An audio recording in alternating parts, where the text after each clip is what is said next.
Hello, BookTube. As you know, we've discussed it a number of times. November is right around the corner. We haven't discussed that because I assume you can read a calendar probably better than I can. When you work on your fanny couch all day long, you lose track of days and months and things like that. But November has a large number of appointment events that I'm summarily commanding you all to do. And we've gone over the list of the big three, two of which are BookTube, and one is definitely BookTube adjacent.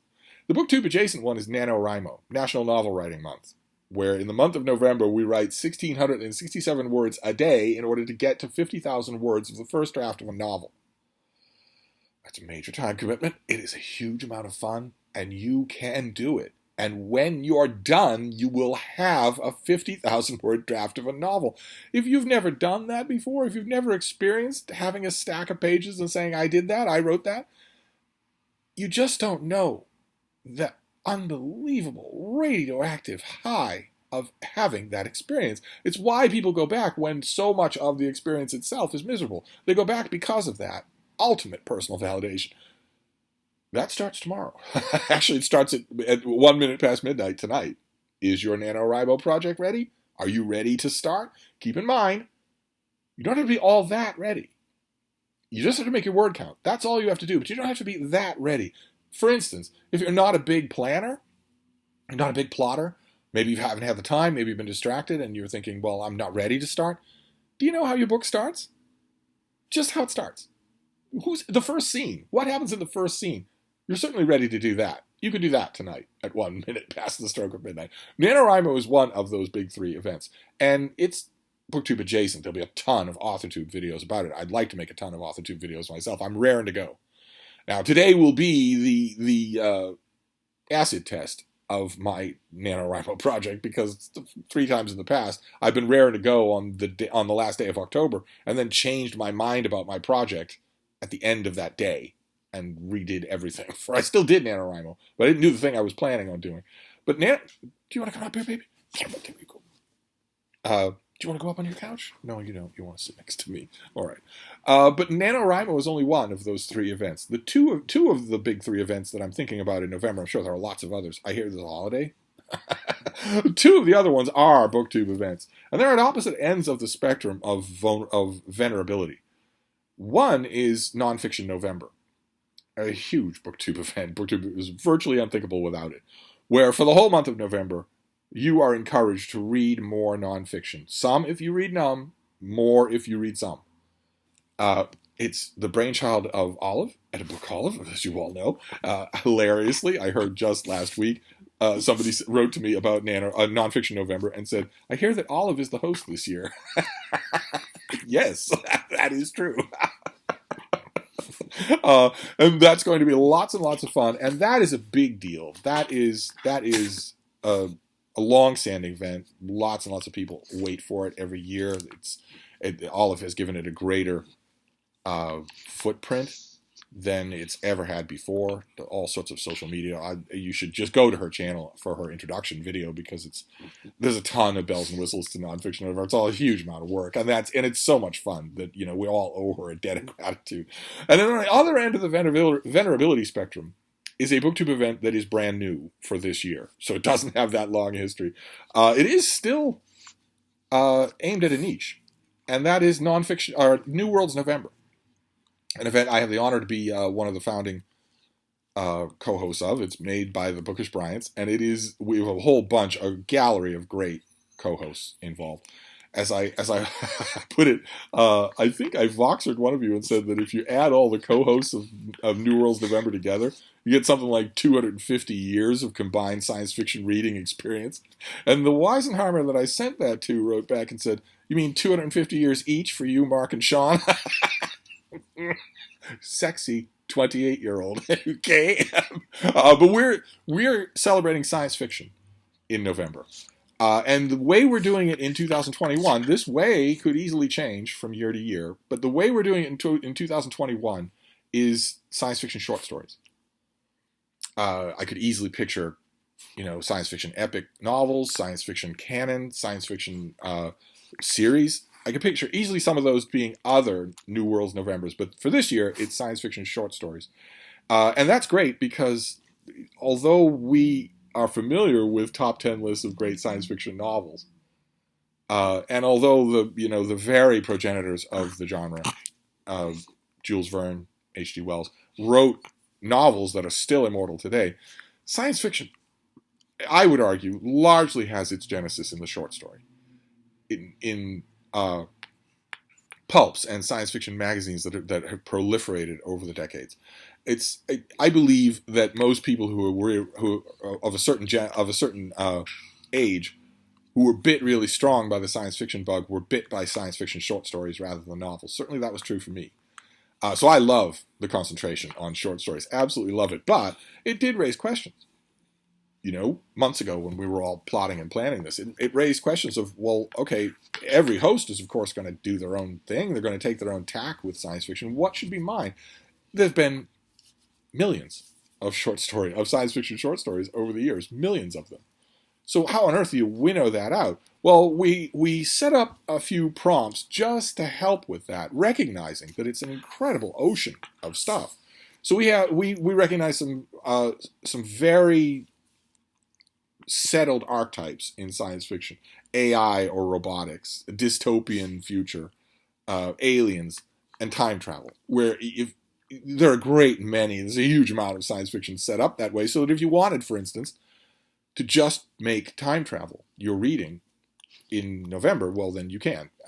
Things like that were sort of put forward to narrow the field.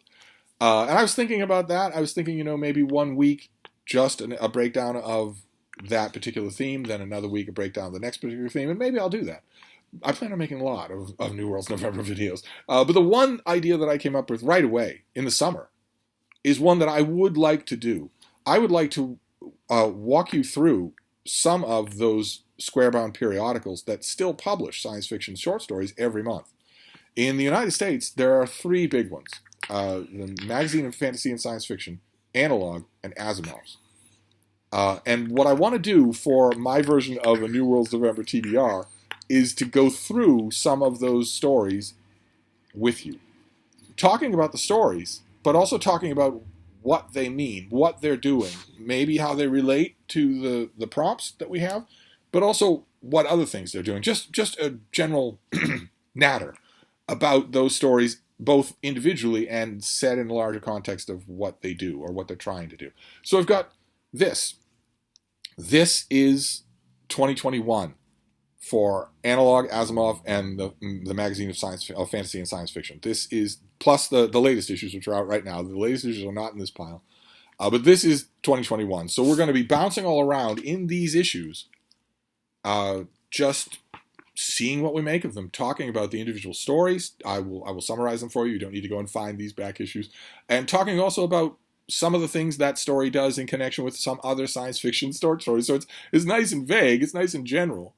And it's just meant as, my part of the New Worlds November general invitation for you to read some science fiction in November. I would argue, even if you're not interested in the prompts, at least what you should try is read some science fiction short stories. Find an anthology at your library and give this particular concentration that we're talking about in 2021 a try. Now, for some of my co-hosts, life would be, they wouldn't recognize their reading history if it weren't for science fiction short stories. They might read lots and lots of other things, but that has been an essential part. And that's certainly true for me. So I would urge you, if this happens every time now, you people must think that I'm having some sort of spasm when I do this. There's a big female Cooper's hawk. Don't need to be distracted here. There's a big female Cooper's hawk who swoops down and sits on a branch right outside the window. She seems only to do it when I'm making videos. I could swear she knows that I'm doing that. And then she just sit there pruning and fluffing her huge wings, and it's very distracting. Anyway, my urging for you for New Worlds November is at least that. At least read a science fiction short story. Or a few. This week. That's if you're not familiar with the genre at all. I would argue that if you are familiar with the genre and you know that you like not only science fiction but science fiction short stories, I would add a little bit of South Boston Irish Catholic guilt to the recipe and say maybe it's time you subscribed to one of these magazines. They badly need it, especially after COVID. maybe it's time that you do. You will be glad that you did. There's going to be draws. If any of you have ever set up a table of contents for a periodical will know they can't all be winners. But in every single issue of each one of these magazines, there's at least one story that will thrill you, that you'll be thinking about months later. We're going to be going through a lot of those stories when we go through these issues. I have to work out the timetable of how I want to do that, but I don't foresee a problem with talking about science fiction virtually every day. And the thing that kills me about Nonfiction November is that Scott and Becky had a live stream to sort of kick things off and talk about things, and I couldn't join them. And that itself is unthinkable. I spent all day on my fainting couch. You'd think I could join them no matter when. But I have this weird 2-week stretch where I am suddenly a social mecca. Suddenly I have a string of guests coming over. And it just so happened that that live stream was on a night when I had guests. So I couldn't do it. But you can count on live streams. I'm going to twist arms to get live streams done, including the live stream that I have had, since New Worlds November has been brooded around, I have had so many requests from so many of you to get me, Mark, and Sean on a live stream and just get us to talk about science fiction. I would love to do that, and I think it would be only fair to our co-hosts if they weren't involved in that live stream, since they wouldn't get a word in edgewise anyway. But Sean's over in England, and Mark is really busy, so we have to work that out. We have to work out a time frame of that. But I'm sure that there'll be plenty of that. I don't think there's a chance that I will have real-world commitments when the next New Worlds November live stream comes up. I don't think there's a chance that will be true. Who has real-world commitments? I don't even wear pants, except when I have guests over, at their insistence. Anyway, I'm going to wrap this up. This is my kind of an announcement video and also TBR video. That's what I'm going to be doing for my TBR. I'm going to read a ton of these stories over again, but I'm not going to do anything else. Because I am wholly devoted to Nonfiction November. Aside from this event and the stuff I'm being paid to review, I'm not going to read any fiction in November. It'll just be science fiction short stories. I will be reading through the new issues that I get. I'll be rereading through some of these, figure out which ones I want to talk about and what I want to say about them. So that's my plan for New Worlds November in its launch, its inaugural launch season.